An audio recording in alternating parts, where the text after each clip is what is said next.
Olá, olá! Vamos brincar de prever o Draft 2026, pelo menos a ordem dele? Então esse vídeo é exatamente para isso. Eu vou tentar prever os 5 times, que são bem esgarçadas a camisa, os 5 times que serão para mim os favoritos a terem a primeira escolha do Draft 2026. Pode ser que algum outro apareça aqui? Pode. Vamos começar com as menções honrosas. Carolina Panthers, que eu acho que é um time que melhorou e o Bryce Young mostrou um futebol americano muito melhor, especialmente nos jogos contra Kansas City e contra Philadelphia, né? Acho que são 2 jogos que a gente tem que destacar, mas ao mesmo tempo pode ser que a coisa não engrene em Carolina. Eu acho que ainda tem alguns buracos, o corpo de wide receivers não me passa confiança, por exemplo, ainda. A defesa eu acho que é até um pouco melhor neste ano, mas foi uma defesa várzea no ano passado, né? Tomou 30 pontos por jogo com frequência. Carolina não dá para descartar. New York Giants, se a operação Russell Wilson for pro vinagre e aí o Brian Daboll perdeu o controle do vestiário, o Malik Neighbors começar a xingar todo mundo, vai que. Eu não descarto. Eu não coloco como favorito para a primeira escolha do ano que vem, mas eu não descarto. E por fim, Seattle, cuja defesa eu acho que vai estar melhor neste ano, mas o Sam Darnold sem o Justin Jefferson com uma linha ofensiva cujo miolo é potencialmente pior do que a dos Vikings, sei lá, eu espero que eu esteja errado com o Seattle, até porque eu estou otimista com a defesa, mas pode acontecer, tá? Então é só uma perspectiva. Vamos lá, o meu quinto lugar também é um time que eu até vejo saídas, mas pode ter um cenário do caos. Por exemplo, Jonathan Taylor. Se o Jonathan Taylor perder tempo por lesão, esse ataque vai naufragar, porque o corpo de wide receivers ele não é absolutamente nada demais. Alec Pierce, Michael Pittman, esses caras eles são no máximo medianos, vamos falar a verdade. Chegou o Tyler Warren na posição de tight end, show de bola, lindo, maravilhoso, bom jogador, mas a linha ofensiva dos Colts, na minha visão, ela já foi melhor. Então, se o Jonathan Taylor perder tempo e aí ter Daniel Jones ou Anthony Richardson, a coisa pode naufragar. E tem um outro ponto também. A secundária dos Colts é uma secundária que eu não gosto nada.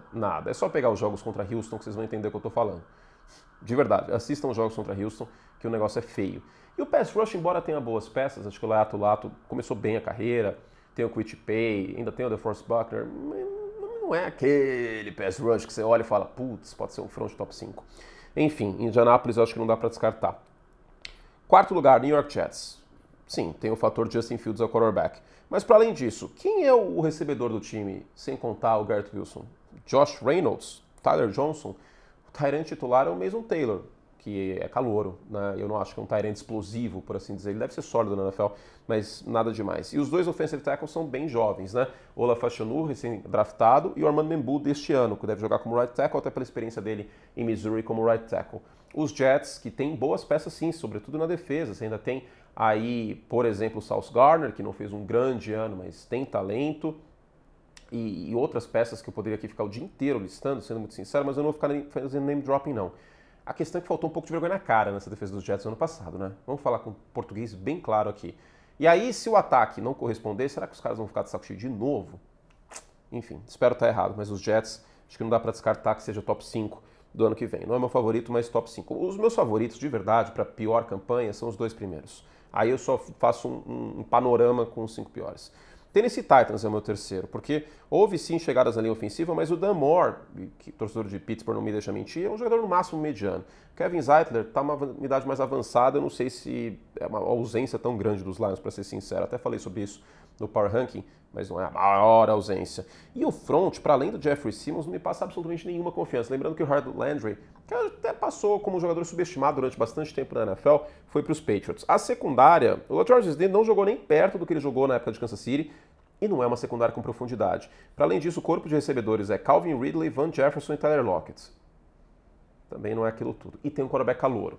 Tennessee, lembrando, teve a pior campanha do ano passado. Eu acho que a gente tem que considerar a Tennessee orbitando ainda como uma das piores campanhas da próxima temporada. Vamos ver, que eu acho que esse time ainda tem bastante buraco. Mas os favoritos, sem dúvida nenhuma para mim, Cleveland Browns. Ah, mas tem o Myles Garrett. Gente, teve o Myles Garrett, teve 3 vitórias ano passado. Tudo bem, tem o Myles Garrett, Mason Graham foi uma boa escolha. Mas e o ataque? A gente tem como running backs Jerome Ford, que é extremamente limitado, um jogador físico, mas tão somente isso. Um calouro no Christian Jenkins, que acho que foi uma boa escolha no segundo dia. Aliás, Cleveland fez um bom draft, tá? Mas o corpo de wide receivers, os nomes principais, Jerry Jeudy, que nunca realmente rendeu na NFL. Teve lampejos, né, no ano passado em Cleveland, muito lampejos. E o Cedric Tillman. Mas a grande questão é quem vai ser o quarterback? Joe Flacco, Sheryl Sanders, Dylan Gabriel, Kenny Pickett, minha avó, eu não sei. Eu só sei que Cleveland é um time que eu acho que está num momento bastante conturbado ainda E o ataque, sobretudo, não me passa nenhuma confiança. A linha ofensiva, que já foi uma fortaleza desse time, inclusive ela não é tão boa como já foi, tá? Isso precisa ser dito. Mas o grande favorito para ter a pior campanha da NFL no ano que vem, na minha visão, é o New Orleans Saints.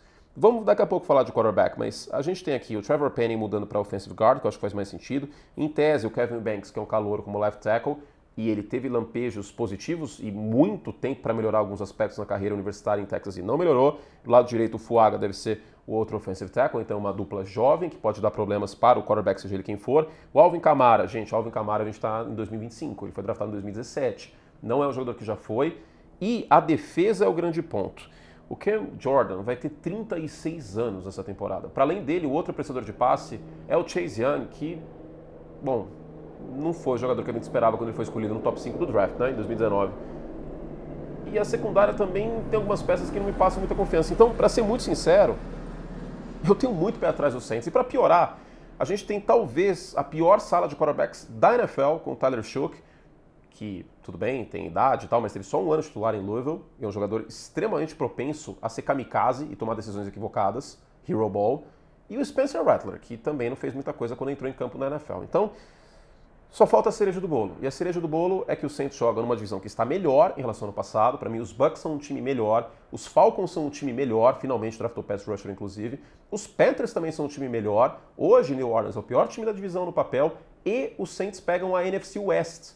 Ou seja, New Orleans vai jogar contra São Francisco, Seattle, Los Angeles Rams e Arizona Cardinals. E para mim, os Saints são zebra em todos esses jogos.